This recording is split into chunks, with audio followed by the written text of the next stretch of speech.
So yet another funny thing happened to me recently. A brother reached out to me and said, man, I can't find no good women. Where they at? So of course I wanted to see where his mind was at. So I asked him, what kind of women have you been friend zoning? You know, since that tells me more about you than the women you've been choosing on. Just as I thought, he had hidden treasures in his face the whole time. So since he and apparently a lot of brothers don't know which women not to put in the friend zone, I'm gonna tell y'all. The first type of girl we should stop friend zoning is the plain Jane type. And I'm gonna be honest, in a room full of bad bitches, it's kind of easy to look over plain Jane. See, she's the type that wears little to no makeup, not because anything's wrong with makeup, but because she needs an extra 30 minutes in the morning to sleep, because she was up all night either studying or working. Because she's usually studying or working, she doesn't have 4 nights a week to spend at the club. So a lot of guys will mistake a plain Jane for being boring when really she's just focused. So I'm gonna tell you something. Plain Jane today equals paid Jane tomorrow. These are the women that typically excel in their careers because in the beginning they were grinding while everybody else was stunting. So as a man, you can't be so afraid of gold diggers and talk about how women are so expensive to upkeep, yet overlook the women who are grinding, getting their own, and gonna have more than you one day. The second kind we'd be wise to stop friend zoning is the good girl. You know, the type that ain't fucking, so we call her lame. Her.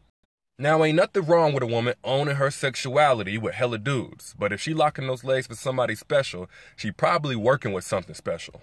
Now, of course, there's way more to a woman than what's between her legs, but typically a good girl is straight in the personality, looks, and character department. It's the no sex that's the deal breaker. But let me ask you something. If you had a suitcase full of scrap paper and somebody wanted to open it, put their hand in and get some, you would let them, right? Why not? It's just scrap paper.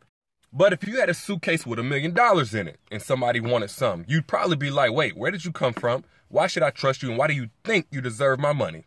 Well, a good girl feels the same way. She's not about to give her $1 million out because you winked at her and told her she's pretty. You gotta earn that privilege. And word to the wise, good girls tend to be the freakiest ones. Just because they ain't giving it up to a lot of dudes don't mean they ain't got a lot to give. So if she choose you, you gonna have your hands full. The third type of girl that's in the friend zone way more often than she should be is the big girl.